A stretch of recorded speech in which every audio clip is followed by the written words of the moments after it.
Okay, I guess we're live. I'm trying out this new software, so I don't know if it's going on to the tube of you.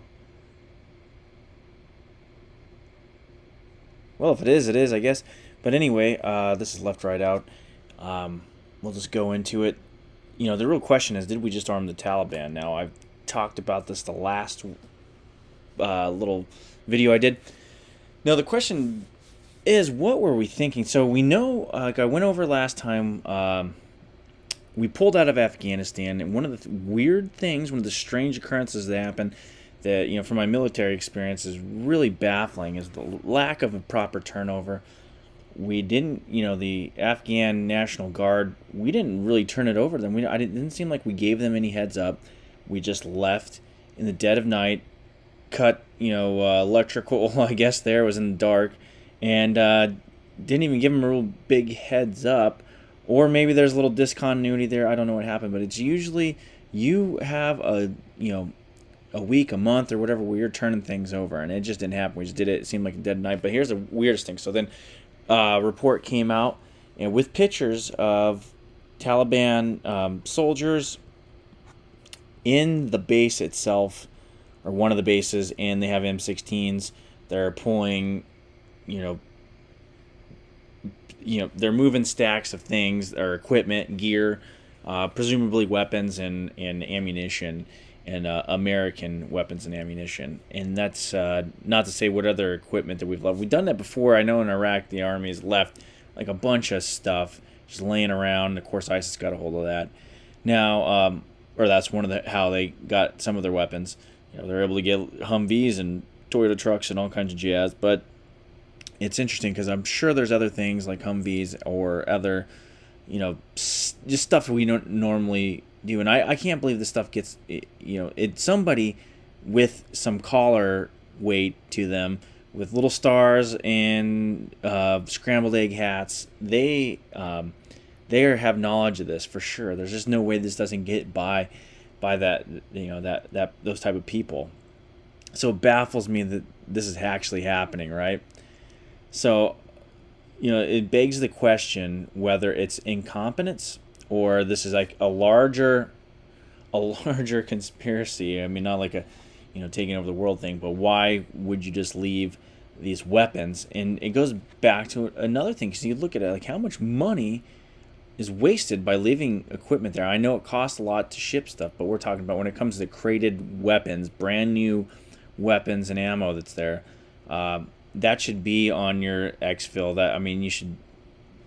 That should come with you as a force, or if anything, if you're gonna pass it over to the National Guard there, the Afghan National Army or whatever they are, that should have been done, and it didn't look like it was. But last report, it seems like the Taliban has reported they control like 85% of the country now, which I don't know if that's a bad thing or a good thing. I mean, I know there's a lot of American lives that were laid down there to take out the Taliban, or more, I guess the not just the Taliban, but the extremists that were within Al Qaeda.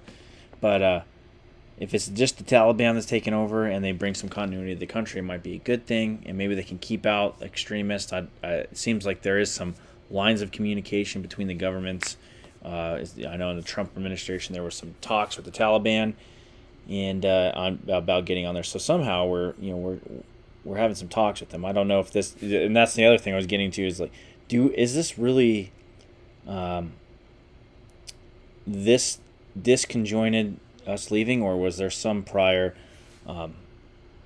communication between the two groups and to enable this? But anyway, it's just weird, and I'm sure the American public isn't really too privy on this. It's one of those things. It's like iffy, and really begs you to question a lot of things. But anyways, go on to another last topic of this quick, kind of live stream, because I want to keep it under 10 minutes.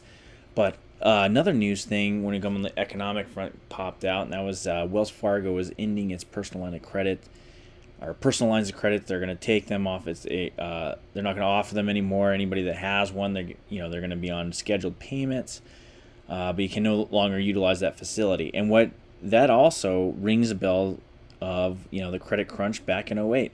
But here's what I was thinking. I'm just going to bring this thought up, and maybe some other people can expand upon it, or maybe it's totally out there.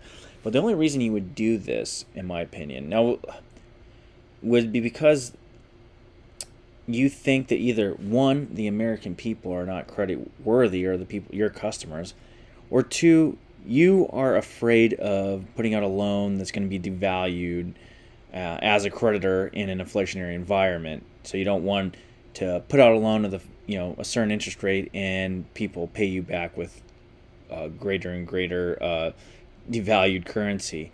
That was my initial thought. Now, that could be, I guess we'll find out as as the world turns, whether it's one or both of those, or maybe something else. Maybe they're told to do this. I don't know. And also, like in this realm, because so far no other bank has done this, but I was thinking if that were the case, if it is an inflationary deal, and Wells Fargo now doesn't want to charge enough to compensate itself for that, they might have been kind of a PR stunt, because we know recent past Wells Fargo's been just beat up, and rightfully so, for some of the shenanigans that they've pulled over the past years, and this might be another one of those that they just don't want to do they don't want to deal with the PR backlash, and they're just like, well, just take this and just put it back in our pocket here. But then you also look at the repo market. Now the repo market, is interesting because you have the Fed backstopping in the economy, and it goes through their prime dealers or whatnot. So like a Wells Fargo buys these treasuries, and they're incentivized to. The Fed kind of pushes them to that, then they take that off their balance sheets.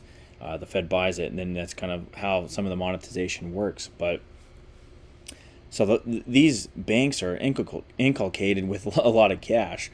But what do they do with it? Instead of loaning or making these personal loans, or making business loans, or doing a myriad of other things that are, and that's the primary means of money creation. There is that fractional banking. But instead of actually doing that, a lot of this money is getting clogged up in that system, and they're putting it back in the Fed. With the Fed earning now, I guess it's at 0.5%. I think the Fed actually raised that for some reason, because which baffled me, because you're already at pretty much all-time highs in that repo market. It shows you this locked up liquidity. It's astronomical.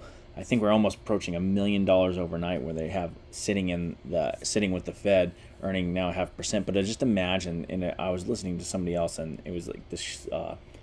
Silver Squeeze or something, I can't remember, or Silver Market. It's one of those podcasts, silver guys, and they brought some good points. I was like, well, if you were going to go to the negative interest rates, or this could be the perfect excuse for that on a Fed funds rate, in order to push that liquidity out in the system. Now, when that happens, if that were to occur, if we did see the negative interest rates come to play at that time, that's when you see the bank now. Well, we're actually losing money sitting it with the Fed. We got to push that money out. And what happens then? That's when you really do see a huge expansion, one, in the money supply, because now they're lending money that's being lent. You got the money multiplier. But then you also see the velocity of that money exchanging hands into the public or in the businesses, and that false sense of economic growth, and then the inflationary pressures and crash. I mean, that could be one of the ways they do that. Now, we're already sitting on one of the biggest travesties I've ever seen in my life. But, also, if that actually happened, you think the housing market right now is just, to me, it's rocketing off to the moon. It's going hyperbolic. But if that happened, you're talking about like a tulip mania type style event. But either way, that bubble has got to pop soon. So I don't really know what's going to happen. Maybe they'll raise rates soon, or I doubt it. It seems like this money creation thing keeps going, and they purposely put out news in order to justify keeping the rates low, in order to justify their intervention. See, think about this real quick, and then I'm going to let you go. Think about this. So supposedly the economy is just going gangbusters. It's great, reopening. Everything's just solid. There's so much work out there. There's labor shortage. But yet there's all these, I think it's like 30% of unemployed people have been unemployed for over a year. And now there's a lot that aren't being counted, that have dropped off the rolls, that are still unemployed. You can there's a number of things that go there that you can argue with it, but some of it is discontinuity. Some of it's just the economic system is broke. But if it is that good, okay, if it is that good as they say, that everything is great and things are back on track, then why are we in emergency monetary policy status still? Why are we still buying, or we, the Federal Reserve, still buying $40 billion a month in mortgage-backed securities? Why are they still pumping at a bare minimum $120 billion into the system and backstopping the Treasury market? And I believe they're in the stock market as well.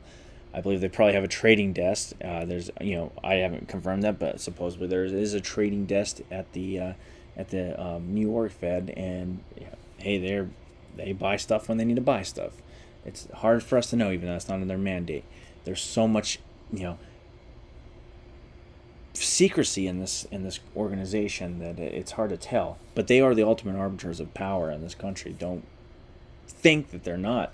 They control something. They control the money supply. They control the money, the currency itself, and we all know that controls the real power.